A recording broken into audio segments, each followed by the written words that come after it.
Avec ses 43 000 habitants, Thionville, cité du fer, est la seconde ville du département de la Moselle. À la faveur d'un rayon de soleil, le centre-ville piéton se donnerait presque des airs de ville du Sud.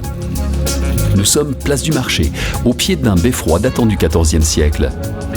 À côté de la mairie, la tour aux puces, le plus vieux bâtiment de la ville, abrite le musée du pays thionvillois.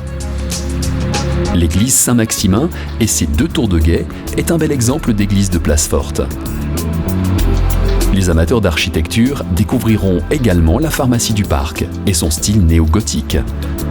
Les ponts écluses, construits au milieu du XVIIIe siècle, nous rappellent à quel point la ville et la Moselle qui la traversent sont liées. Aujourd'hui, les rives de la Moselle font le bonheur des promeneurs et des sportifs. Si vous préférez l'ombre d'un arbre, le parc Napoléon est l'endroit idéal pour faire une pause en plein centre-ville. À quelques kilomètres de Thionville, visitez le château de la Grange de Manom. Racheté en 1750 par le marquis de Fouquet, ce château est toujours habité par ses descendants. Ils en assurent régulièrement la visite.